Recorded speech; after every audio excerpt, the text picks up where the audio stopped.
Hi, everyone. It's me, Sandy Cruz. Welcome to Sandy K Nutrition, Health and Lifestyle Queen. For many years now, I've been a trusted voice for people in midlife and beyond who want a deeper, more honest conversation about wellness. One that includes the physical, the emotional, the mental, and the esoteric. Most episodes are solo now because I want to bring you thoughtful research, lived experience, and grounded insight without noise or bias. And when I do bring on a guest, it's because their work genuinely adds something meaningful to the conversation. Here, we explore the full spectrum of what it means to be well, how the body functions, how the mind heals, how the spirit expands, and how all of these layers shape life lived with clarity and joy. Thanks for being here. And if this show resonates with you, please follow, rate, review, and share it. It truly helps the message reach more people. Hi, everyone. Welcome to Sandy K Nutrition, Health and Lifestyle Queen. Today, I'm going to talk about neural nets. This is all about rewiring the brain. I'm going to actually give credit to one of my close friends. Her name is Brenda Ferrugia of sobrilliant.ca. She was the one who first talked about neural nets. And I'm going to kind of break it down because this stuff fascinates me. A couple weeks ago, whenever you're listening to this podcast, I released a podcast about why some people are more empathetic, compassionate, softer, kind, too sensitive. Never too sensitive, my friends. This is a gift. Don't ever, ever think that being sensitive is too sensitive. It is actually a gift and a superpower. But today I'm going to almost continue that conversation because a lot of times people who are extremely sensitive, who do have a lot of empathy and compassion, do a lot of that spiraling. I know a lot of you have probably done therapy. Maybe you've journaled until your pen ran dry. You've talked it out with your best friend 400 times, reliving it over and over and over again. You understand the origin story of your pattern better than anyone. And then, boom, something happens, and you're right back in that spiral again. Same reaction, same loop, same emotional chemistry. But here's the part that nobody tells you. It's not a willpower problem, it's a wiring problem. And I explained why some people are wired differently. Some people, this is more difficult than others. Some people, it might be because they're not wired the same way. Other reasons might be because they're just numbers, so they feel less. They don't they don't do the spiral because maybe they're drinking too much. Maybe they're, whatever, doing whatever. That's not what this podcast is about. But your brain has literally built architecture around your patterns. We hear about neuroplasticity, neuroscience. I'm talking about neural nets. These are not moral failings, they're not personality flaws. They're neural networks and they run automatically. And so today I'm going to show you the science of how these networks form, why they can be so stubborn, and what can actually break them open. Not in theory, you're in your brain, in your body, in your chemistry. This is not woo. This is actually neuroscience, and it might be the most important thing you hear this year. And I'll tell you why. Because I am a chronic overthinker, but it's also my superpower. It is why I come to you each and every week with really unique topics in the space of wellness, body, mind, spirit, soul, all of it, because I believe that we age well when we look at everything as a whole. So, wherever you are listening right now, please hit subscribe. It helps me to be found, it helps me to be seen. And it's very difficult to do that in this big, wide world of celebrity podcasts and people who have an enormous amount of money backing them up, which I don't. I'm an independent podcaster and I've been in this space for over 6 years. Over 1.4 million downloads. I know for some people, they'll be like, that's not that much. But for a little old girl who's credentialed, I am a registered holistic nutritionist trained in science and soul and spirit. I'm also a certified metabolic balance coach. I have numerous certifications and I have worked with women one on one for years until I really decided to focus on my podcast. So let's get into it. Make sure you hit subscribe. So, your brain is a pattern making machine. Your brain has about 86 billion neurons and they follow one rule. And everybody's heard this. Neurons that fire together wire together. Every time you think a thought, feel a feeling, run a behavior, a connection strengthens. So that's how I want you to think about it. A dirt path becomes a paved road. I love that. So a paved road becomes a highway, and then a highway becomes autopilot. This is how you learn to drive.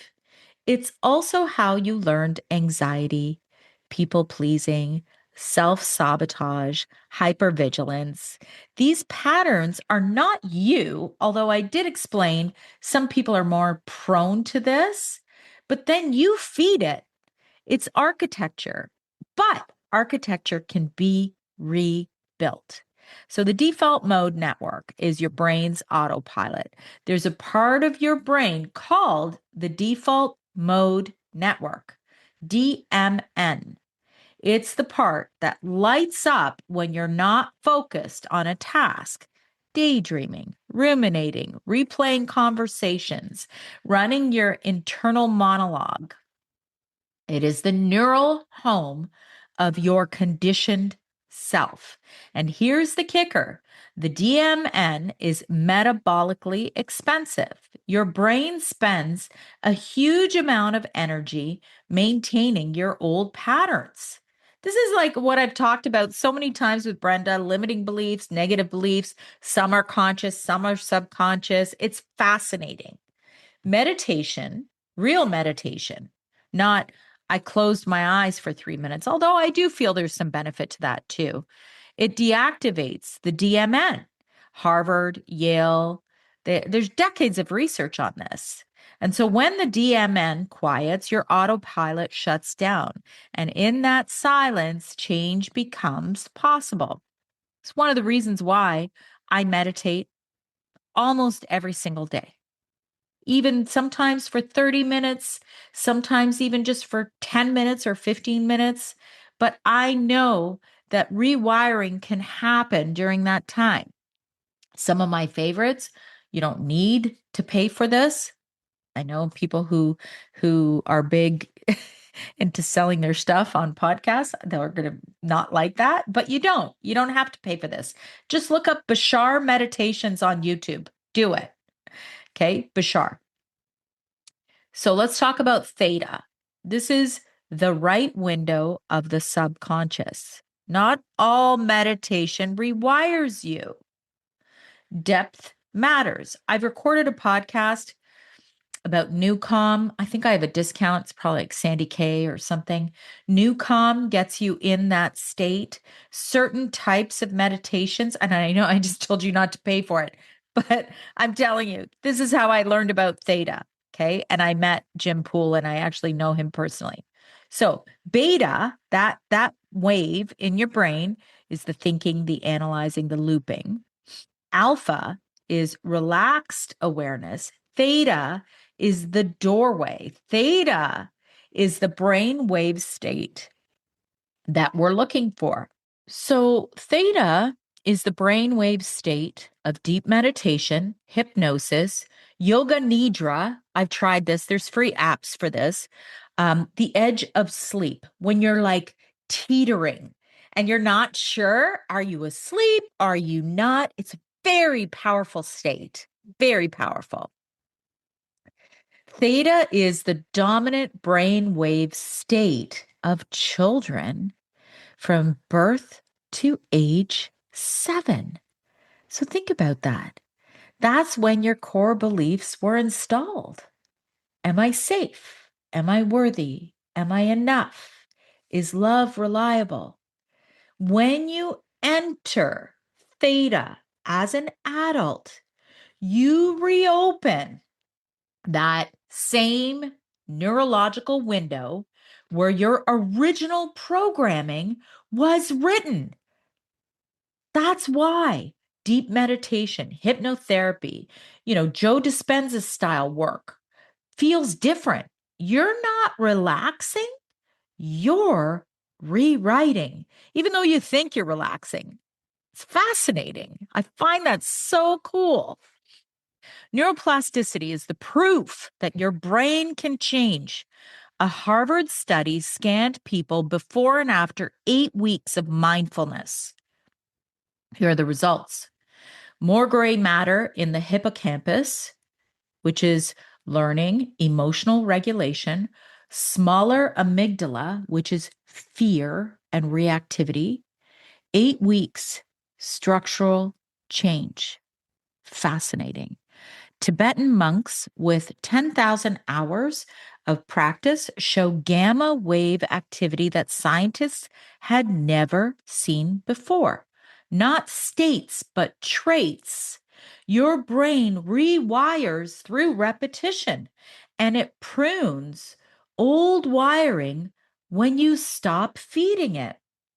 But you can't prune a pattern that you just keep activating, even mentally. Rumination is rehearsal, and replaying is reinforcement. Change requires working at the level where the pattern actually lives. This is not talk therapy. And I'm going to give you, make sure you listen right to the end, because I'm going to give you ways in which you can actually start working on this yourself without anyone helping you. And if you need help, see a therapist. This is not any kind of, mental or mental health or medical advice. If you've got a real problem, see an expert. Okay. Memory reconsolidation is the window where change happens. Every time you recall a memory, it becomes temporarily unstable and editable. You can edit it. This is the mechanism behind EMDR, exposure therapy, somatic release, EFT tapping. I've done all of it. Listen, I had a lot of stuff happen. A lot of, people would say it's medical trauma. A lot of people go through that. And the reason why I don't play the victim card is because I've done a lot of work behind it. And it's powerful. It's not talk therapy. Talk therapy is useful in some cases, often for short periods of time. If you find a therapist who can help you with these other methods, by all means, work with them. When you activate an old emotional pattern and stay regulated, the memory reconsolidates with a new emotional signature. This is how old charges dissolve, not by talking, by updating the nervous system during the reconsolidation window. This is why EMDR has a lot of research behind it. And I've done it. I've done it in certain scenarios, and it's so powerful. So your body is holding the pattern, excuse me, Trauma isn't just stored in the brain, it's also stored in the body.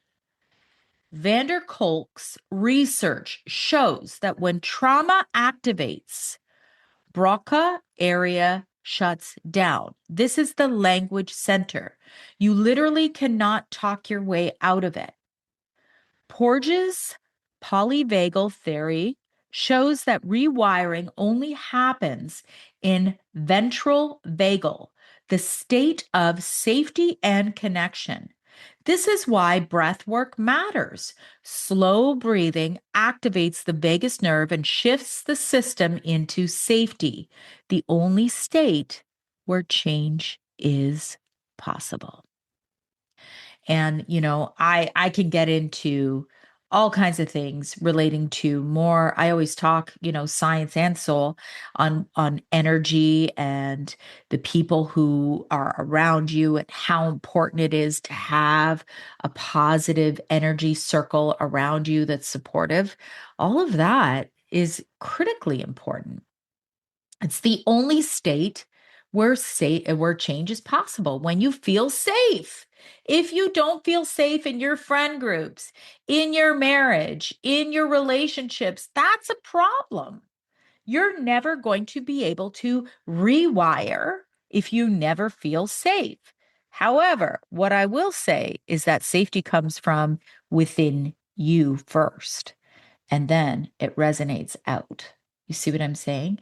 Then also, what I will say is being around these, interferences are not going to matter as much as if you've cultivated that safety within you. This is why I'm always talking about the power within you. Okay, got off topic there a little bit, but that was important. You are chemically addicted to your patterns. Candace Pert's research on neuropeptides shows that emotions create chemical cascades that bind to receptors in the body. Repeated emotions equals more receptors for that chemistry. Your cells become hungry for the familiar emotional cocktail, even if it's anxiety, shame, fear, victim consciousness. I mean, how many people do you know all they do is talk about their problems? And what I do is I actually unplug from that because I don't want that to affect my system. Although I'm working on getting better boundaries and not allowing that. But that, again, is a whole other topic. Your cells become hungry for that familiarity. So when you stop producing it, your body experiences withdrawal. This is why change can feel uncomfortable. Your biology is lobbying for the old story. It's not easy to do this. I'm never for easy, though, guys. Insight alone cannot change peptide chemistry, and new emotional states must be practiced.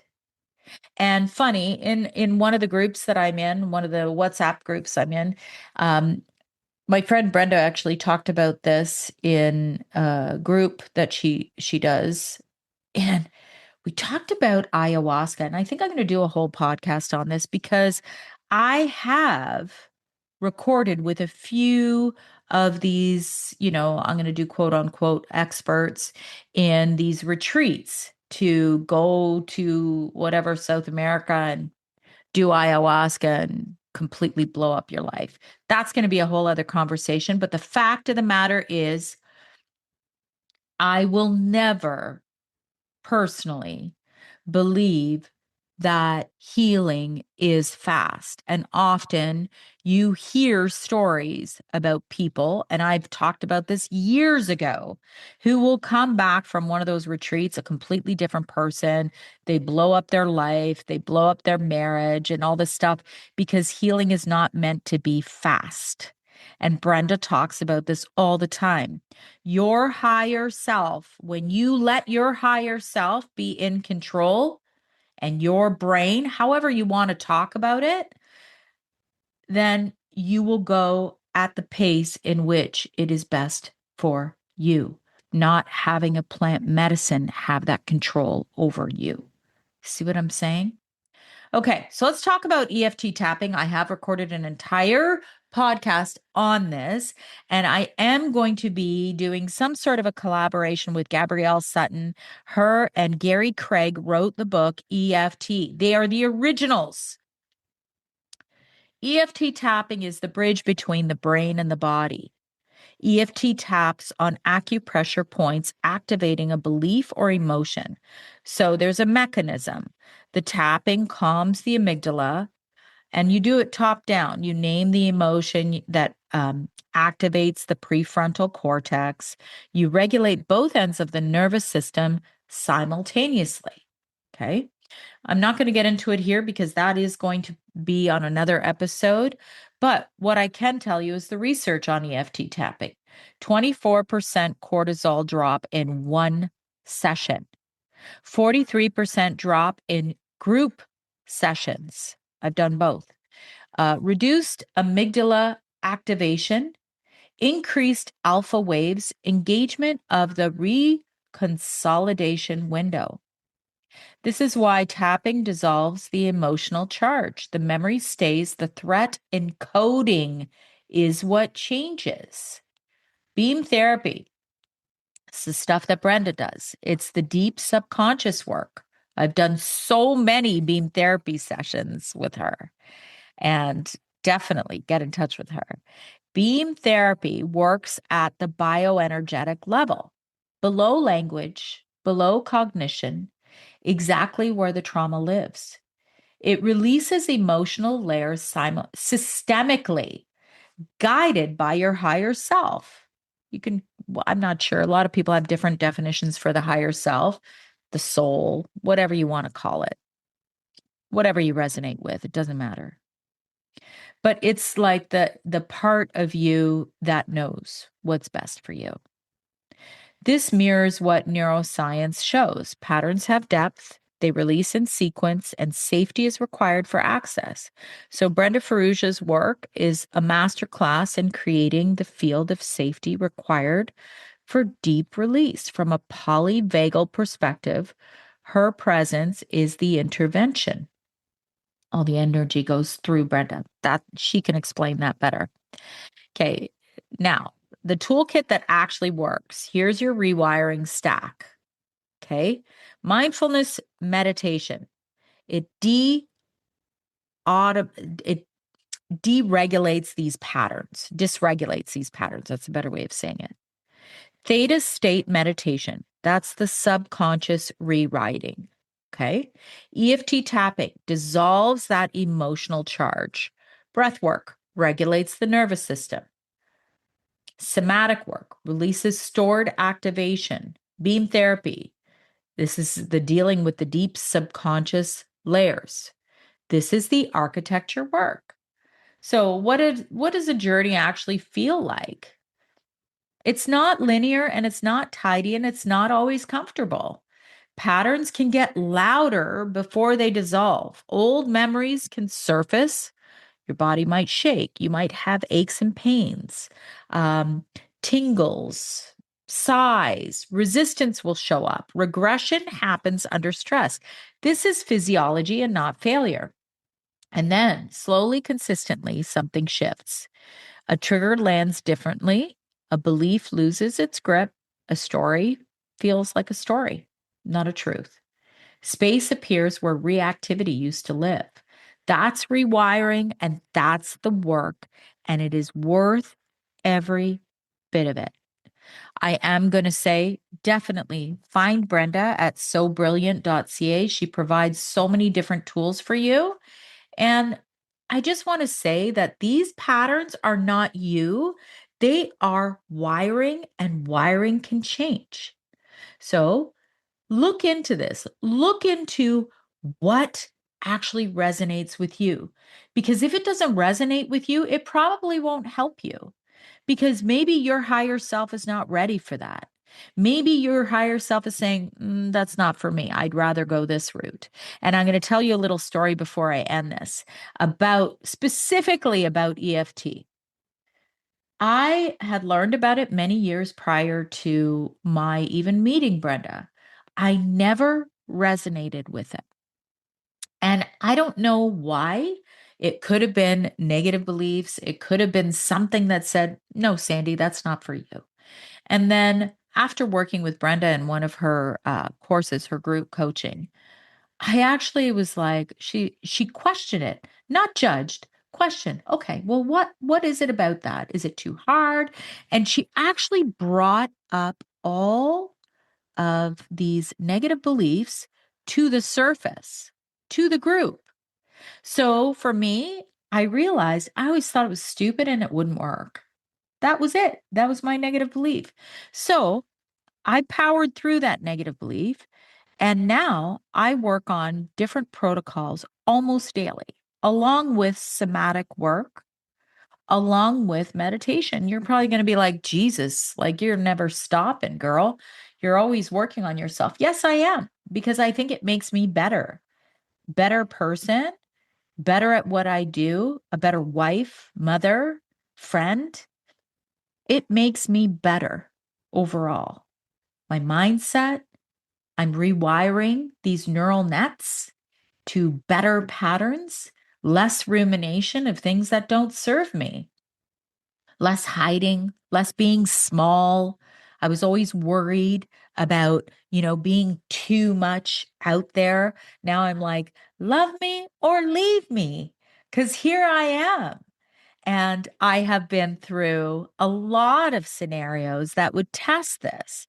I've been through scenarios whereby I've had people who I thought were friends take my content and weaponize it against me, making it something that it wasn't, when my entire purpose on this planet is number one, which is something that I did my entire life.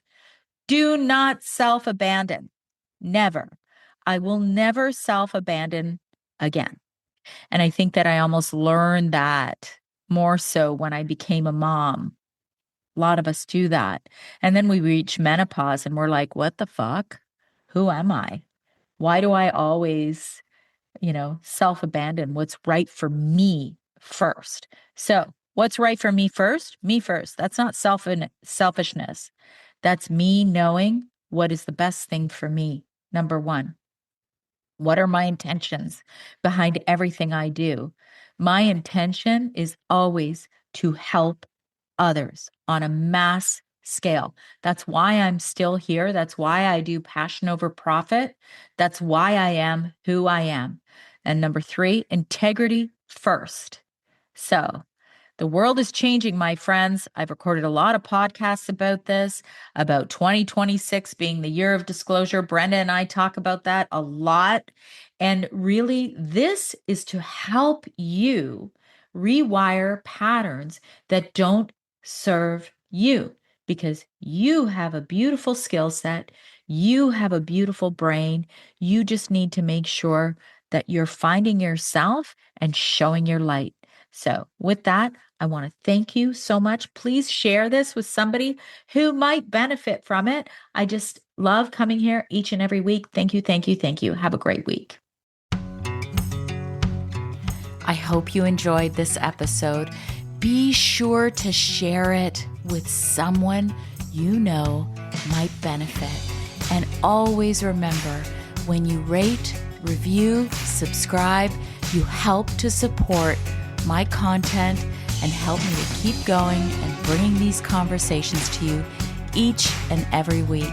Join me next week for a new topic, new guest, new exciting conversations to help you live your best life.